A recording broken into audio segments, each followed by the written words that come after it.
நானும் பொண்ணு தான் பெற்றேன், ஒரு பொண்ணு தான் பெற்றேன், நான் சொல்படி கேட்டு கல்யாணம் பண்ணிட்டா. நம்ம பிராமண தர்மம் பைஷ்டாஸ்திரி சமைக்கப்படாது சொல்லி கொடுங்க அடுத்த ஜெனரேஷன் பொண்களுக்கு. மாச விளக்கில் இருக்கிறவ சமைக்கப்படாது, ஏன்னு கேட்கப்படாது. இந்த ஏன்னு கேட்டே கெட்டு போச்சு. உள்ள பெண், ஐவேல தொழுகையாளி பெண், ஹிஜாப் பர்தாக்களை பெண் நடக்கக்கூடிய ஒரு பெண், நல்ல அல்லாஹ்வுக்கு பயந்து தன்னுடைய கணவனுக்கு செய்ய வேண்டிய கடமைகளையும், தன்னுடைய பிள்ளைகளுக்கு செய்ய வேண்டிய கடமைகளையும், தன்னுடைய மாமியார் செய்ய வேண்டிய கடமைகளையும், தன்னுடைய தாய் தந்தை செய்ய வேண்டிய கடமைகளையும் முறையாக நிறைவேற்றக்கூடிய ஒரு பெண், அவ்வளவு தக்வா உள்ள பெண், அவ்வளவு இபாதத்தான பெண், அல்லாஹ்வுக்கு மிக மிக பிரியமான பெண். இப்படிப்பட்ட பெண் நரகத்துக்கு செல்வாளா? சொல்லுங்க. போவா. எல்லா இபாதத்தும் இருந்தாலும் அவன் நரகத்துக்கு போவா. எப்போ? அவ பேஸ்புக்ல மட்டும் இருந்தாண்டா. என்ன எப்ப பார்த்தாலும் அப்படி உட்காரு இப்படி உட்காரு. எதுக்கு சொல்றோம்? ஏன் நான் ஓப்பனாவே என் சர்ச்சில் சொல்றேன், இந்த லெக்கின்ஸை போடாதீங்க அப்படின்னு. எவன் தான் இந்த லெக்கின்ஸை கண்டுபிடிச்சானோ தீய வச்சு கொளுத்த வந்து கண்டுபிடிச்சிருக்கான் ஆட்களை.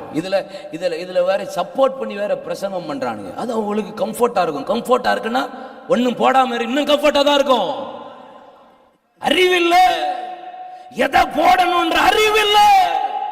தெய்வம் பரிசுத்தமானவர், என் ஆடை பரிசுத்தமா இருக்கணுங்கிற அறிவில்ல.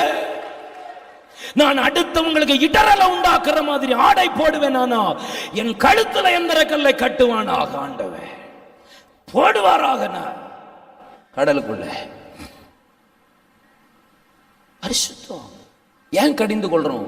ஏன் ஒழுங்கா இருப்பா செய் அது பண்ணு ஏன் சொல்றோம்? செஞ்சு பாருங்களேன், மாறி பாருங்களேன், எவ்வளவு கர்த்தர் ஆசீர்வதிப்பா தெரியுமா? அதிசயமா வந்து கண்களை முன்னாடி நிற்கும். ஆமென். நீங்கள் எல்லாம் சுதந்திரமான பிராணி ஆகணும். போல நடக்கக்கூடிய உரிமை வரணும். உங்களை காப்பாற்றிக்க உங்களுக்கு சக்தி வேணும். உங்களுக்கு 21 வயசுக்கு முன்னாலே கல்யாணம் பண்ணக்கூடாது. அதுக்குள்ள நீங்க புருஷன் வந்தாருன்னா என்ன பண்றீங்க? கஞ்சி அறுபத்துவா அந்த நிலையில பிள்ளைய வைக்காதீங்க. ஊத்தாட்டு போன போறோம், நான் வஜாரா போறேன். தாய்மார்கள்லாம் நாளைக்கு நீங்க ஏரோப்ளைன் ஓட்டணும், சந்திர மண்டலத்திற்கு போய் குடியிருக்க வேணும், முடியுமான்னு இன்னும் கேட்பீங்க. ஏன் கேட்கறீங்க? ஏன் சொல்றேன்னா, அவ்வளவு தாராளமா உங்க பகுத்தறிவை செலவு பண்ணி அவங்களை எல்லாம் நீங்க பரிகாசம் பண்ண வேணும். எவ்வளவு கிரிமினல் பண்ணி இருக்கிறாங்க தெரியுமா? இதுக்கு முன்னாடி இருந்தவங்க 50% பெண்களுக்கு உத்தியோகம், 50% ஆம்பளை. நம்ம நாட்டுல 100 பொம்பளைங்க ஒரு ஆபீஸ்க்கு வந்து 100 பேர் உத்தியோகத்தில் இருந்தா 50 பேர் இருக்காங்களான்னு கேட்கணும். இல்லாவிட்டா அதை போடுன்னு சொல்லணும். அப்ப பெற்றவங்களுக்கு ஆண் இருந்தாலும் ஒண்ணு, பொண்ணு இருந்தாலும். இப்போ ஆம்பளை தான் உத்தியோகம் பார்க்கறான், பொம்பளை தான் வீட்டுல இருக்கிறான். அதனாலேயே நமக்கு ஆம்பளை பிள்ளை ஒண்ணு வேணும்னு தோணுது. அவன் சம்பாதிக்கிறான், அவன் என்ன தோணுது? இதெல்லாம் இதுதான். அதனால நாம நிக்கோலைஸ் பண்ணிட்டா உத்தியோகத்தை ஆளுக்கு சரி பகுதின்னு சட்டமே போட்டோமே. இப்ப ஆஜராவது போட்ட மாதிரி 50% பெண்களுக்கு உத்தியோகம் ஒதுக்கி வைக்கணும். இன்னொருத்தன் வீட்டுல போட்டு போல அடிமைத்தனம் வேற இல்லை. நான் டாக்டரா போறேன், நான் தாழ்ந்தாரா போறேன், நான் கலெக்டரா போறேன்.